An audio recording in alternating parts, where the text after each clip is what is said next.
그러므로 우리에게 큰 대제사장이 계시니 승천하시니 곧 하나님의 아들 예수시라.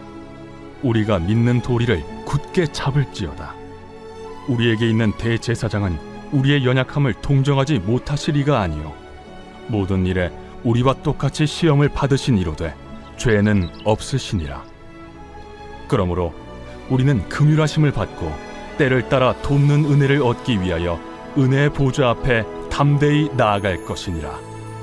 대제사장마다 사람 가운데서 택한 자이므로 하나님께 속한 일에 사람을 위하여 예물과 속죄하는 제사를 드리게 하나니, 그가 무식하고 미혹된 자를 능히 용납할 수 있는 것은 자기도 연약에 휩싸여 있음이라. 그러므로 백성을 위하여 속죄제를 드림과 같이 또한 자신을 위하여도 드리는 것이 마땅하니라. 이 존귀는 아무도 스스로 취하지 못하고 오직 아론과 같이 하나님의 부르심을 받은 자라야 할 것이니라. 또한 이와 같이 그리스도께서 대제사장 되심도 스스로 영광을 취하심이 아니요 오직 말씀하신 이가 그에게 이르시되 너는 내 아들이니 내가 오늘 너를 낳았다. 또한 이와 같이 다른 데서 말씀하시되 내가 영원히 멜기세덱의 반차를 따르는 제사장이라. 그는 육체에 계실 때 자기를 죽음에서 능히 구원하실 이에게 심한 통곡과 눈물로 간구와 소원을 올렸고 그의 경건하심으로 말미암아 들으심을 얻었느니라. 그가 아들이시면서도 받으신 고난으로 순종함을 배워서 온전하게 되셨은즉 자기에게 순종하는 모든 자에게 영원한 구원의 근원이 되시고 하나님께 멜기세덱의 반차를 따른 대제사장이라 칭하심을 받으셨느니라. 할렐루야. 네, 11월 벌써 이제 말에 접어들고 있습니다. 날이 썰렁해지면서 이제 뭐 김장철이라 김장 또 다들 많이 하셨을 거라 생각이 듭니다. 네, 저희 집도 엊그제하고 어제 이틀 동안 김장을 하였습니다. 작년보다는 비교적 좀 수월하게 맞춰진 것 같았습니다. 작년에 유독 배추가 직접 농사시장에서 갖고 온 거라 손질할 게 많았어서 일이 한 2배는 더 있었던 것 같은데 이번에는 마트에서 산 배추를 갖다가 써서 깔끔해가지고 훨씬 일이 수월함을 참 느꼈습니다. 어제 오전까지 하고 금방 끝났네요. 김장을 하고 나니 허리가 아픕니다. 어제 자는데 아침에 일어났는데 허리가 또 아프더라고요. 쉬운 게 없구나. 참 이 먹는 게 다 입으로 들어가는 게 참 수월한 게 하나 없구나라는 걸 또 느끼게 됩니다. 김장을 하면서 또 느끼는 것들이 있었습니다. 김장을 하려면은 먼저 준비 과정이 필요합니다. 먼저 잘 절여야 되지 않습니까? 잘 절여져야지 이게 쌩쌩한 채로 그냥 내가 살아있다라고 하면은 이게 참 절이는데 너무나 고되고 힘들고 잘 절여지지도 않습니다. 내 모습을 보는 것 같았습니다. 저의 자신의 모습이 참 인간의 죄가 너무나 많고 험해서 참 죽어지기 어려운 인간, 이 생배추와 같은 모습이 나의 모습은 아닌가. 거기에 잘 절여지고 잘 죽어질 때에 맛있는 배추가 될 텐데, 근데 또 간혹 보다 보면은 또 여전히 내가 살아 있고자 하는 배추들이 간혹씩 있습니다. 덜 절여진 배추들이죠. 그럴 때는 또 그걸 죽이기 위해 또 양념을 많이 그만큼 또 발라서 또 흐물흐물하게 또 잘 죽어지게 하는 것. 참 이렇게 김장이 소를 이렇게 무치면서 빨갛잖아요. 주의 보혈을 생각하며 자 죽어져야 된다라는 것을 또 묵상하는 또 김장하면서도 또 이렇게 감사하게도 주의 은혜를 또 맛보는 귀한 시간이 되었던 것 같습니다. 이처럼 참 죽어지지 않고 참 내가 교만하여서 인생은 또 어찌하든지 내가 스스로 또 살아내겠다라며 참 되지 않는 노력을 하는 것이 이 인생의 모습입니다. 어제 말씀에서 어떻게 끝났습니까? 하나님의 말씀은 살았고 운동력 있는 귀한 말씀인데 그 말씀 앞에서 인간이 섰을 그때에 드러나는 것은 인간의 깨끗함도 아니고 온전함도 아니고 완전함도 아니다. 오직 드러날 수 있는 것은 그 분명한 말씀의 빛 가운데에 부족하고 연약하고 나의 힘으로는 전혀 할 수 없는 100% 죄인된 인간이라는 것이 벌거벗은 듯이 드러날 수밖에 없는 것이 인간의 한계이다라고 하며 어제 말씀이 끝났습니다. 그러면서 오늘 그 말씀을 받아서 이어지고 있습니다. 그러므로 이렇게 불가능하고 가망이 없는 인간인데 죄인인데 그러므로 우리에게는 큰 대제사장이 필요하다라는 것입니다. 바로 그 큰 대제사장이 계시니 승천하시니 곧 하나님의 아들 예수시라. 오늘 말씀에서 예수님을 큰 대제사장, 그냥 대제사장이라고 해도 될 것 같은데 큰 대제사장이다라고 표현을 하고 있습니다. 뭐 이중 강조라고도 할 수가 있겠죠. 큰 대제사장. 일반적으로 그냥 우리에게 대제사장이 계시니라고 하면은 이 와닿는 느낌이 좀 덜하기 때문에 저자가 의도적으로 큰 대제사장이라는 표현을 쓴 것 같습니다. 우리도 뭔가 강조하고 싶을 때 이중으로 사용하는 경우도 간혹 있지를 않습니까? 그냥 진리가 그냥 진리지 뭐 또 다른 진리가 있겠습니까? 뭐 진리라고도 하면 될 텐데 때로는 참 진리 뭐 이런 말도 쓰곤 합니다. 참의 진 똑같은 참되다라는 건데 이렇게 반복적으로 쓰는 것처럼 또한 큰 대제사장이다라는 것은 대제사장 중에서도 유일하신 그분, 뛰어나신 그분을 표현하기 위해서 이렇게 사용하고 계시다라는 것이죠. 그분이 어떤 분인가? 승천하시니 곧 하나님의 아들 예수시라. 이 땅 가운데 승천하신 대제사장은 예수 그리스도밖에 없습니다. 또한 하나님의 아들의 일컬음을 받는 대제사장 또한 예수 그리스도밖에 없다라는 것이죠. 이 앞에 있는 이 한 줄을 통해서 우리 예수 그리스도의 신성 하나님 되심을 분명하게 드러내고 계십니다. 너희가 지금 흔들리는 믿음의 환란의 때를 보내고 있는데 이 예수 그리스도 그분이야말로 참 하나님 되시는 대제사장이시다라는 것을 드러내주고 있습니다. 그와 동시에 그 뒷부분에 있는 표현들, 수식어들을 통해서는 또한 하나님의 예수 그리스도의 인성을 드러내고 있는 것을 보게 됩니다. 이 하나님이 맡기신 이 사명, 예수 그리스도께서 받아야 될 이 대제사장의 사명을 감당하기 위해 그 안에서 특별히 이 구속의 역사를 감당하기 위해서 필요한 것이 신성이요 또한 인성입니다. 100% 하나님인과 동시에 요구되는 것이 있는데 그것은 100% 인간이어야 된다라는 것이죠. 그것을 드러내주고 계십니다. 이어서 우리가 믿는 도를 굳게 잡을지어다 15절에 우리에게 있는 대제사장은 바로 예수 그리스도는 우리의 연약함을 동정하지 못하시리가 아니요 모든 일에 우리와 똑같이 시험을 받으신 이로되. 예수님의 100% 인간됨을 말해주고 계십니다. 그 예수님은 우리의 연약함을 동정하지 못하시리가 아니다. 얼마든지 충분히 넉넉히 100% 우리의 모든 연약함을 우리의 한계를 다 동정하실 수 있는 분, 그분이 바로 예수님이시다라는 것이죠. 우리는 이런 착각을 할 때가 있습니다. 그래도 예수님은 하나님의 아들이잖아. 하나님의 아들이니까 그 모든 인생의 고난도 넉넉히 이길 수 있던 거 아닌가? 라고 그래도 하나님이니까 라는 전제를 걸고 예수님의 고난을 참 우리가 느꼈던 이 인생에 지금까지 여러분의 인생의 세월 동안에 느꼈던 고난과 좀 다른 성격의 유형으로 착각을 할 때가 있습니다. 예수님이니까 좀 더 수월하지 않았을까라는 오해를 할 수가 있다라는 것입니다. 근데 전혀 그렇지가 않습니다. 우리 머리로 좀 이해가 안 갈 수가 있습니다. 그러나 그렇지 않다라는 것이죠. 예수님은 온전히 100% 인간의 모습으로 동일하게 이 땅 가운데 태어나셨습니다. 동일하게 모태에서부터 유년의 어린아이의 세월부터 성인에 이르기까지 그 세월을 오롯이 감내를 하셨다라는 것입니다. 똑같이 아프셨고 똑같이 추위를 이 겨울날의 추위를 또한 느끼는 것처럼 느끼셨고 또한 말씀에도 나오는 것처럼 그분은 배고픔도 느끼셨습니다. 그 모든 감정들을 동일하게 우리 인간과 똑같이 느끼셨다라는 것입니다. 똑같이 또한 사탄의 시험을 또한 당하셨던 역사도 있습니다. 똑같은 유혹도 당하셨던 분이 예수님이다라는 것이죠. 이렇게 우리가 모든 그 인생의 30년의 공생의 기간을 통해서 인간의 모든 것을 동일하게 느끼고 체험하신 그 주님이야말로 100% 인간이시기 때문에 인간의 입장에서 우리와 동일한 상황에서 우리를 동정하실 수 있는 분은 인간의 아픔이 이런 것이다라고 다 알 수 있는 분이 바로 우리 예수 그리스도다라는 것이죠. 그러므로 말합니다. 모든 일에 우리와 똑같이 빠지는 것 없습니다. 모든 일에 우리와 나와 똑같은 것을 경험하신 그분이시기 때문에 우리의 모든 아픔을 다 아시고 연약함을 알고 이해해 주시더라라는 것입니다. 하지만 다른 것이 있는데 그 뒷부분의 마지막 한 설명이죠. 죄는 없으시니라. 그러나 그분은 하나님과의 그 동행함 가운데 그 모든 환난의 시험들은 다 말씀을 순종함으로 다 이겨내신 그분이 우리 예수 그리스도다라는 것이죠. 16절에 그러므로 우리는 긍휼하심을 받고 때를 따라 돕는 은혜를 얻기 위하여 은혜 보좌 앞에 담대히 나아갈 것이니라.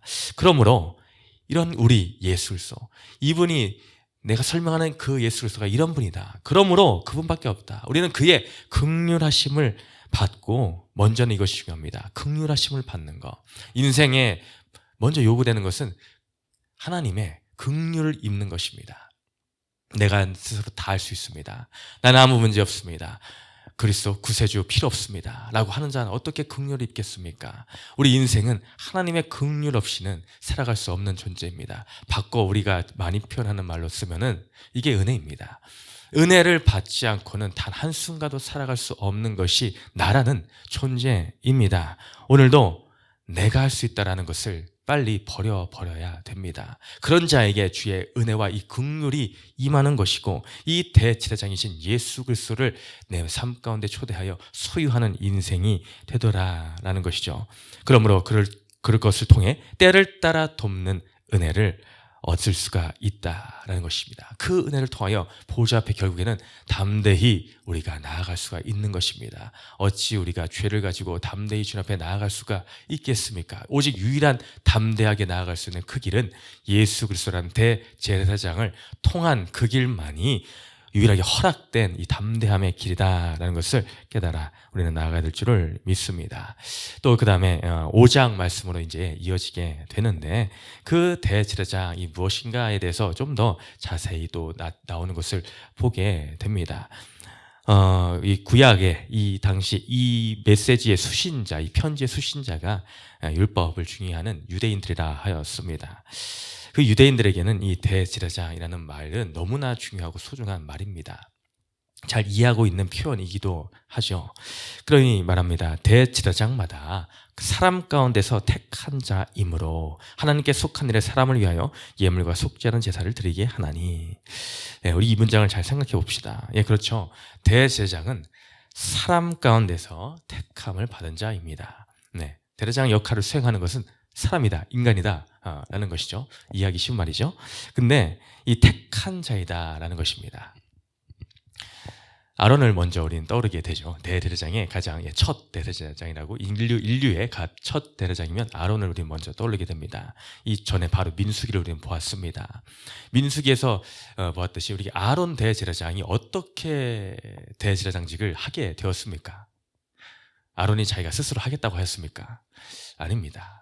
전적이론 100%의 하나님으로부터 그 대제사장이라는 그 직임을, 위임을 받았습니다. 네가 이제부터 이 대제사장직을 감당해야 된다라고 온전히 하나님의 주권 가운데 택하여 불러서 그 자리에 세움을 받은 것이다 라는 거죠. 택한 자이다 라는 겁니다. 여러분, 인간은 스스로 내가 할 수 있다라고 할 수 없다 하였습니다. 대제사장 이 직임 또한 무엇이 뛰어나서, 무슨 자랑거리가 있어서 아론이 스스로 내가 대제사장을 하겠습니다 라고 할 수가 있겠느냐라는 것입니다.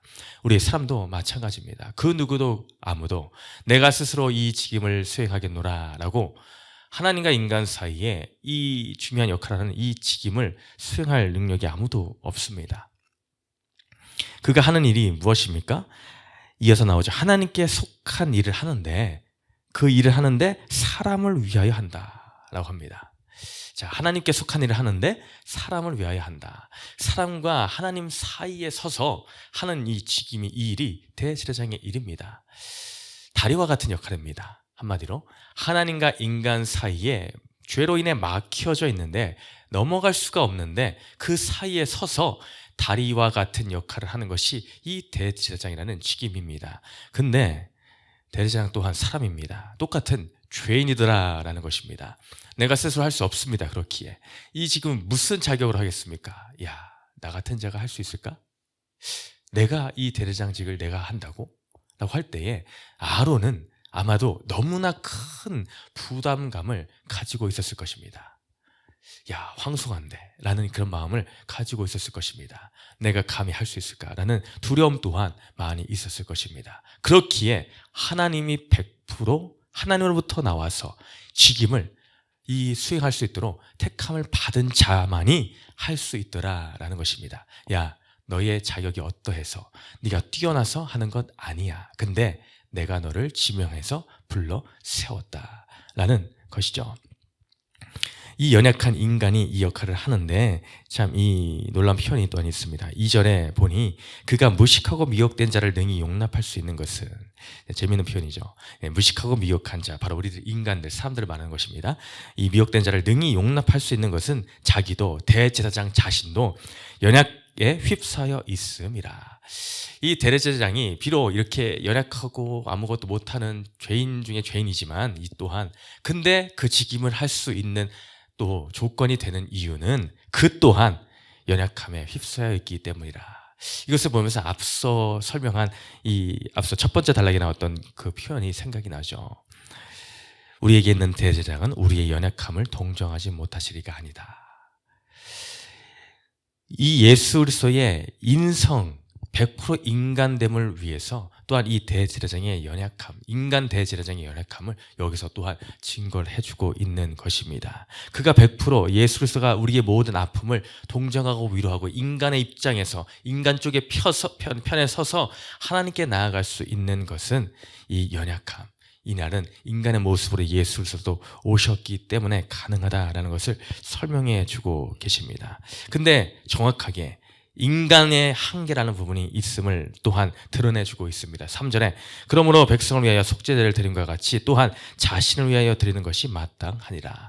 그 인간 대제사장은 자신도 연약하기에 자신을 위하여서도 또한 속죄제가 필요하다라는 거죠. 이것이 어쩔 수 없는 인간 대제사장의 한계입니다. 근데 이것을 뛰어넘기 위해 이 제사의 완성을 위해서 이 예수님이 반드시 오셨어야 된다라는 것이죠. 인간은 한계가 있기에 계속 염소를 잡아야 됩니다. 또 잡아야 됩니다. 1년에 한 번씩 대속죄일이라는 그 기간을 통하여서 대제사장은 또 1년에 한 번씩 또 들어가야 됩니다. 가야 됩니다. 왜입니까? 완전치 않기 때문입니다. 완성이 안 됐기 때문에 들어가고 또 들어가 또 잡고 또 잡고 해야 됩니다. 그러면서 메시아를 꿈꿨겠죠. 야, 이 제사의 완성이 있겠구나 라는 것을 그리고 있었겠죠. 그 완성으로 오실 그분이 바로 오늘 이 말씀해주고 하는 것, 큰 대제사장이신 예수 그리스도다라는 것이죠. 야, 너희는 자신을 위하여도 드려야 돼. 인간 대제사장 너는 너를 위해서도 드릴 수밖에 없는 연약한 존재야. 분명한 한계가 거져 있는 존재야. 그런데 그렇기 때문에 필요한 분이 계시니 예수 그리스도, 우리의 큰 대제사장이시다. 그분이 와서 이 모든 것을 완성해 주신 분이다라는 것을 알려주고 있다라는 것이죠. 여러분, 우리에게는 이 예수 그리스도가 반드시 필요합니다. 우리와 하나님 사이에 계신 그분 예수 그리스도가 그 누구에게도 필요하다라는 것이죠. 오늘 이 말씀을 통해서는 결국에 그분이 필요하다라는 것을 여실하게 드러내주고 계실 분입니다. 그분은 아론의 반열을 따라서 온 대제사장이 아니라 오늘 마지막 세 번째 단락에서 나온 것처럼 멜기세덱의 반차를 따라 나오신 분이 우리 예수 그리스도이십니다. 인간의 혈통과 하나님의 혈통을 가지고 태어난 그분께서 이 모든 불완전한 제사를 완성시키러 이 땅 가운데 오신 그분이시다라는 것이죠. 우리는 그분의 순종을 통하여 그분이 하나님의 택하심의 순종을 따라서 이 땅에 오셨습니다. 우리를 위하여 스스로 대제사장이 되고자 하나님 말씀에 순종함으로 이 땅 가운데 오셨다라는 것이죠. 우리는 이 놀라운 은혜를 우리의 삶 가운데에 날마다 새기며 나아가야 될 줄을 믿습니다. 예수님을 오해하지 말기를 바랍니다. 그분은 우리의 모든 것을 아시며 우리의 모든 아픔을 동정하기에 부족함이 없으신 완벽하신 하나님 아들이시고 또한 인간으로 이 땅 가운데 오셨습니다. 우리는 그분으로부터 순종함을 또한 배워야 될 줄을 믿습니다. 오늘 8절 말씀 읽고 마치려 합니다. 그가 아들이시면서도 받으신 고난으로 순종함을 배워서라고 되어 있죠. 예, 그 모든 것을 배우셨습니다. 그분은 하나님이시지만 하나님으로부터 아버지로부터의 순종을 배우셔서 이 땅 가운데 고난을 받으시기 위해 오셨습니다. 그 고난의 순종을 통하여 이 모든 구원의 완성을 이루셨습니다. 이것이 오늘날 우리 만인 대제사장, 우리는 택하신 족속이요 왕 같은 제사장인 우리에게도 요구되는 자세입니다. 그 길을 우리도 순종함을 배우신 예수님을 따라서 나도 또한 이 제사장으로서의 이 땅의 사명을 온전히 감당하며 순종하며 이루기를 소망합니다. 라는 소망으로 오늘 하루도 살아내는 우리 공동체가 되시기를 주님의 이름으로 축복합니다. 마지막 질문을 읽고 마칩니다. 시작. 나는 지금 받는 고난 때문에 하나님을 원망하진 않습니까? 나의 고난에 순종할 때 하나님이 나를 온전케 하셔서 멜기세덱의 반차를 따르는 제사장으로 세워줄 줄 믿습니까?